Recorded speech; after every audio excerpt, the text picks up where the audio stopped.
Hi అండి, welcome back to my channel Sravanthi Narla cooking recipes. Already తమిళ చూసే ఉంటారు, అర్థమైపోతుంది. రవ్వ కేక్ అండి. ఇంట్లో ఉన్న ఇంగ్రీడియంట్స్ తోటే మనం బయట నుంచి ఏం కొనాల్సిన అవసరం లేకుండా, మైక్రోవేవ్ ఓవెన్ వాడకుండా, ఎగ్ వాడకుండా, అన్ని ఇంట్లో ఉన్న ఐటమ్స్ తోటే మనం సింపుల్గా మనకు నచ్చినట్టు ప్రిపేర్ చేసేసుకోవచ్చు. ఇప్పుడు క్రిస్మస్ అండ్ న్యూ ఇయర్ వస్తుంది కదా, బయట నుంచి కొనాల్సిన అవసరం లేకుండా మనకు నచ్చినట్టు ఇంట్లోనే ప్రిపేర్ చేసుకోవచ్చు. ఎవరైతే మన ఛానల్ని సబ్స్క్రైబ్ చేసుకోకపోతే ప్లీజ్ మన ఛానల్ని సబ్స్క్రైబ్ చేసుకోండి. మీరు అలా సబ్స్క్రైబ్ చేసుకోవడం వల్ల నా నోటిఫికేషన్స్ అన్నీ మీకైతే వస్తాయి. మీరు ఒక లైక్ ఇవ్వడం వల్ల నా ఛానల్ అనేది ముందుకు వెళ్తుంది. ఇక్కడ మీరు ఏ కప్ అయినా తీసుకోండి. ఒక కప్పుతోటి సుజీ రవ్వని తీసుకొని ఇలా మిక్సీలో వేసి సన్నగా పొడిలాగా పట్టుకోవాలి. మీరు ఏ కప్పు తీసుకుంటే అదే కప్పు నిండా సుజీ రవ్వని మిక్సీలో వేసుకొని పట్టుకున్న తర్వాత దీన్ని ఒక బౌల్లోకి తీసుకోవాలి.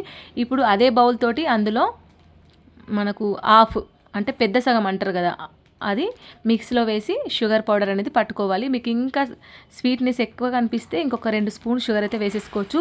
ఇలా సన్నగా పొడిలాగా మనం మిక్సీ పట్టుకున్న తర్వాత దీన్ని కూడా ఇందులో పోసేసి రెండు బాగా చేతితోటి మిక్స్ చేసేసుకోవాలి. నేనైతే ఇక్కడ మెజర్మెంట్ ప్రకారం చూపిస్తున్నాను, కొలతల ప్రకారం. ఈ విధంగా మీరు కేక్ చేశారనుకో పర్ఫెక్ట్గా మంచి స్పాంజ్ లాగా ఫల్ఫీగా వస్తుంది. ఇప్పుడు అదే కప్పుతోటి ఒక హాఫ్ కప్పు పుల్లటి పెరుగు తీసుకోవాలి. ఇప్పుడు ఇందులో 2 స్పూన్ మైదా పిండి తీసుకోవాలి. ఇప్పుడు అందులోనే ఒక హాఫ్ కప్పు మనం ఫ్రీడమ్ ఆయిల్ తీసుకోవాలి. ఫ్రీడమ్ ఆయిల్ తప్ప వేరేదేది తీసుకోవద్దు. ఇప్పుడు అదే కప్పుతోటి ఒక హాఫ్ కప్పు పాలను తీసుకోవాలి. ఇప్పుడు వీటన్నిటిని మనం మంచి ఫ్లేవర్ కోసం వెనిలా ఎసెన్స్ వాడాలి. ఒకవేళ మీ దగ్గర వెనిలా ఎసెన్స్ లేకపోతే ఇలాచీ పౌడర్ కూడా వేసేసుకోవచ్చు. ఇవి ఉండలు లేకుండా మంచిగా బాగా మిక్స్ అయ్యేంత వరకు మంచిగా కలుపుకోవాలి. మీ దగ్గర బ్లెండర్ ఉంటే బ్లెండర్ తోటి కలుపుకోండి, లేదంటే మంచిగా చేతితోటి కానీ స్పూన్ తోటి కానీ ఉండలు లేకుండా కలుపుకోవాలి.